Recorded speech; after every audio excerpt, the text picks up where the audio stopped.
नमस्कार विद्यार्थियों। राजकीय कन्या महाविद्यालय सवाई माधोपुर के यूट्यूब चैनल पर आप सभी का BA भाग द्वितीय वर्ष हिंदी साहित्य की कक्षा में स्वागत है। हम आज की कक्षा में प्रथम प्रश्न पत्र में संकलित आपके जो अंतिम कवि है रीतिकालीन काव्य पुस्तक में सूर्यमल मिश्रण, उनकी रचना वीर सतसई के जो छंद पाठ्यक्रम में संकलित हैं उनमें जो अंतिम भाग में हम चल रहे हैं और अंतिम भाग में छंद संख्या हमने 43 तक पढ़ लिया है। अब आज की कक्षा में हम छंद संख्या 44 से पढ़ेंगे। छंद संख्या 44 देखिए। साथण ढोल सुहावणो देणो मोह सहदा, पुरसा खेती बीज धर रजबट उल्टिया। इस छंद में जो कठिन शब्द हैं पहले वो देखिए। साथण, साथण, साथन, साथी का स्त्रीलिंग है और साथन का मतलब होता है सखी, सहेली।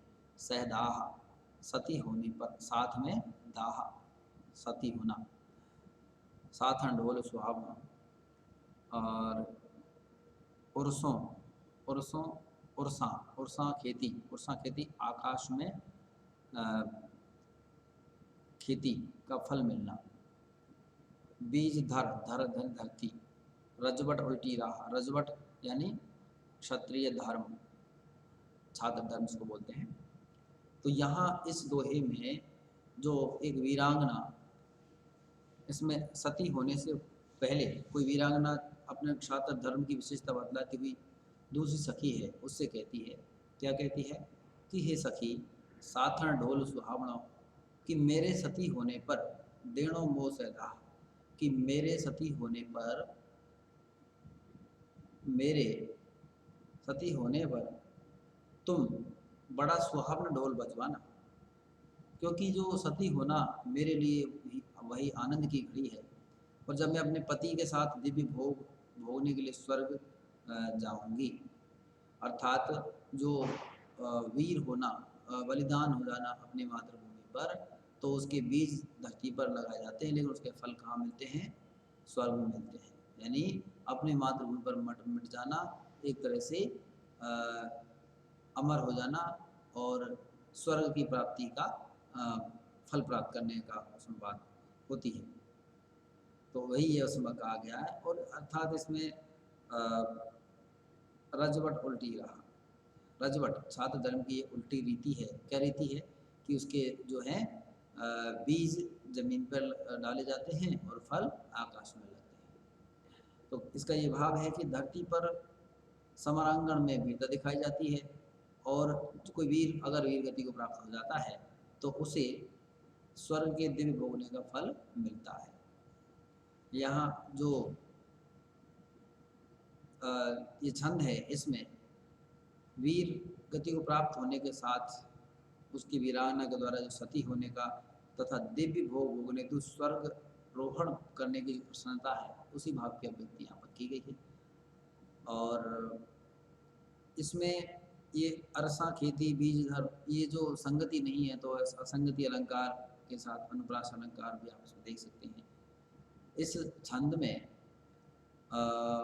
दोहा जो छंद है उसकी अतिगति प्रशस्त है। और जैसे कि पूरी रचना डिंगल भाषा की रचना है, तो यहाँ भी हम डिंगल भाषा का जो काव्य में रूप है वह देख सकते हैं। अगला जो छंद है छंद संख्या 45 देखिए। इसमें है ढोलन ढोली सूख है पला उतावल मोह, भीड़े बाह दुबाह चर भीड़े ना सना। ढोलन जो ढोल बजाने वाले होते हैं वो तो उनके लिए आया है। ढोली, ढोली से उसकी जो इसमें ढोल तैयार किए जाने की बात उसका चित्रण है। तो ढोली से उसकी स्त्री कहने लगी कि तुम भी चलने को जल्दी तैयार हो जाओ। ढोलन ढोली सूख है पला उतावल मोह, पला चलो जल्दी, उतावल उतावले होकर के जल्दी से चलो, तैयार हो जाओ। क्योंकि भिड़े वाह दुवाह चर भीड़े, भीड़े ना सनाह, क्योंकि जो सही योद्धा के घोड़े को कस रहा है और स्वामी कवच कस रहे हैं, अर्थात सभी युद्ध की तैयारी कर रहे हैं, इसलिए तुम भी जल्दी से तैयार हो जाओ। दोबाहा का अर्थ होता है योद्धा और चर सेवा का अर्थ होता ही है अक्सर जानते हो। तो इस छंद में भी आप यमक और अनुप्रास जो अलंकार हैं वो आप देख सकते हैं। ब्रजभाषा वो मरु भाषा का काव्यात्मक जो रूप है डिंगल रूप, वो आप यहाँ पर देख सकते हैं, उसका सुंदर प्रयोग हुआ है। दोहा छंद की गति प्रशस्त है। छंद संख्या आगे का जो 46 है वह देखिए आगे। काली फील कड़ाह लें की खप्पर तो हथ, हे के साथ धपाहड़ी मोवे दल गजमत। फील का अर्थ होता है हाथी, हे के साथ एक साथ, धपाहड़ी धपाहड़ी मतलब तृप्त करेंगे या तृप्त होना, धापना। मोवे मोवे मतलब मेरे वे, मेरे पति के लिए कहा गया है। तो यहाँ इस छंद में एक वीर स्त्री जो है वह काली को संबोधित करते हुए कहती है कि तुम खप्पर के बजाय अपने हाथ में जो है कड़ाह लो, और उसी का चित्रण इस छंद में किया गया है। काली फील कड़ाह ले, फील का अर्थ यहाँ जो है हाथ से है, और खप्पर तो हथ, तो काली से कहती है कि हे काली तुम जो है अपने हाथ में खप्पर हाथ में लिया है, इससे क्या होगा, तुम अपने हाथ में एक कड़ाह लो, क्योंकि हे के साथ धपाहड़ी, हे के साथ यानी एक साथ में तुम्हें धपाहड़ी धपा देंगे अर्थात तृप्त कर देंगे। मोवे मेरे वे, दल गज मत मेरे वे मेरे जो पति हैं वे तुम्हें एक ही बार में तृप्त कर देंगे। हाथी का जो मस्तक है उसे दल करके मसल करके तुम्हें एक बार में ही तृप्त कर देंगे, इसलिए अपने हाथ में खप्पर लो, खप्पर के स्थान पर कड़ाह लो। तो यहाँ एक वीरांगना स्त्री के द्वारा अपने पति के जो अचूक और अनुपम युद्ध करने का की जो कला है, जो शौर्य है, उनकी जो वीरता है, उसका चित्रण यहाँ किया गया है। और कारण सहित बात इसमें और कही गई है, तो इसलिए जो काव्यलिंग अलंकार अभी आप देख सकते हैं कि आप खप्पर के स्थान पर कड़ाह लेने वाली जो बात है उसके लिए यहाँ पर काव्यलिंग अलंकार और अनुप्रास अलंकार साथ में ही। दो छंद की गति प्रशस्त यहाँ पर है। छंद संख्या 47 जो है वो आप देखें अगला। नाम द्रमका की पड़े नागण धर मचकाए, इनका भोगणा हार जे आज भनाना आए। नाम द्रमका, द्रमका का अर्थ होता है धमाके, धमाके की जो आवाज आती है धमाका होना। मचकाए नागण धर मचकाए, मचकाए मतलब हिलना, हिलना डुलना, लचकना। भिड़ाना, भिड़ाना इनका भोगना हार जे आज भिड़ाना आए, भिड़ाना है भिड़ जाना, आपस में भिड़ना। तो यहाँ इस छंद में वीरों की जो विशाल सेना है वो चलती है और आपस में युद्ध करते हैं, तो उससे जो धरती है वह लचकती है, हिलती डुलती है। तो शेषनाग से, तो हिलने पर शेषनाग से जो नागिन है वह पूछती है कि ये इस तरह से आज क्यों हिल रही है, तुमने पूरी पृथ्वी को जो है थामे हुए हो, पृथ्वी को अपने फण पर तुम रोके हुए हो, लेकिन हिल क्यों रही है आज। तो उसी का उत्तर देते हुए शेषनाग जो कहते हैं उसी का चित्रण कवि ने यहाँ पर इस छंद में किया है। वो क्या, नाम द्रमका की पड़े, शेषनाग से नागर ने जब पूछा तो शेषनाग उससे की क्या पूछा, उसी का चित्रण है पहली पंक्ति में। तो कि हे नाग, नाम द्रमका की पड़े नागण धर मचका, कि ये जो धमाके हैं किस कारण हो रहे हैं। नाम द्रमका की पड़े, कि कैसे पड़ रही है जो धमाके हैं, ये जोर जोर से आवाज़ आ रही है, किस कारण से आ रही है। नागण धर मचका, और ये जो पृथ्वी है ये कैसे क्यों हिल रही है। तो शेषनाग ने उत्तर दिया कि इनका भोगना हार जे आज भराना आए, कि हे नागिन, ये जो पृथ्वी हिल रही है और उस पृथ्वी का जो उपभोग करने वाले वीर हैं, इनका भोगना हार जे, वे आज भड़ाना आए, वे सभी आज आपस में भिड़ गए हैं, आपस में वो सभी युद्ध कर रहे हैं और इसलिए वीरों के आपस में भिड़ने से ये धमाके हो रहे हैं और जो है पृथ्वी हिल डुल रही है। और तो यहाँ जो इनरा का भोगना हारज, तो वीर पृथ्वी का जो है उपभोग करते हैं, तो वीर भोग्य वसुंधरा वाली जो बात है वो इस पंक्ति में आप देख सकते हैं। और वीर जब युद्ध करते हैं, उनकी जो सेना के साथ प्रयाण करते हैं, तो जो वीर काव्य है उसमें कवि उन्हें पहले भी चित्रण कई आप देख सकते हैं चित्रण किया है कि वो पूरी पृथ्वी जो है उनकी धूल से सूर्य भी अस्त सा हो जाता है और पूरा जो वातावरण है युद्ध में हो जाता है, तो पृथ्वी डोलने लगती है। तो यहाँ भी इसी तरह का चित्रण कवि ने किया है। और अनुप्रास के साथ में जो प्रश्नोत्तर शैली और अलंकार भी प्रश्नोत्तर इसमें आप देख सकते हैं। छंद संख्या 48 देखिए, निधड़क सूतो केहरी तो भी विमुहा पाँव, गज गेंडा धीर ने धरे वज्र पड़े बकवाद। यहाँ एक वीर पुरुष को एक सिंह के समान निधड़क, निश्चिंत और वीर, उसके वीरता का चित्रण उसके समान यहाँ पर किया गया है। और वीर और कायर के जो स्वभाव है उसका भी यहाँ पर इन पंक्ति में चित्रण किया गया है। पहले कठिन शब्द है देखिए, निधड़क, निधड़क यानी निश्चिंत होना, केहरी का अर्थ शब्द सिंह, विमुहा तो भी विमुहा पा, विमुहा विमुख उल्टे, पाँव पाँव उल्टे पाँव जाना, बघ बघ बाघ, बघवाव का अर्थ होता है बाघ की गंध, या शेर या बाघ की जो गंध होती है उसका चित्रण यहाँ पर किया गया, वो उसका अर्थ होता है। तो ये इसका भावार्थ देखिए, निधड़क सूतो केहरी, जो सिंह है वह क्या निश्चिंत होकर गहरी नींद में सोया रहता है। तो भी विमुहा पाप, तो भी जो उससे डरने वाले लोग हैं यानी कायर प्रकृति के लोग हैं, वे वीर पुरुष के निश्चिंत होकर रहने पर भी, सोते रहने पर भी उसे डरते हैं और उसे सोया हुआ देखकर भी उल्टे पांव चले जाते हैं। तो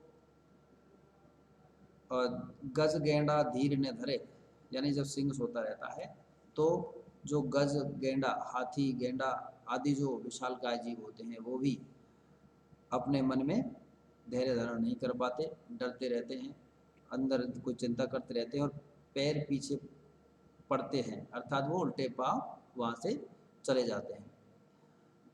वज्र पड़े बगबाग, क्योंकि बाघ की जो गंध है वह उनके लिए वज्रपात होने जैसा होता है। जब सिंह और बाघ सोते हैं उनमें से कोई गंध आती है, जैसे कि जंगल के अन्य जो जानवर हैं वो इस तरह का अनुमान लगा लेते हैं कि यहाँ सिंह या बाघ सोया हुआ है, तो उल्टा पैर वहाँ से चले जाते हैं घबरा करके। तो यहाँ जो एक वीर पुरुष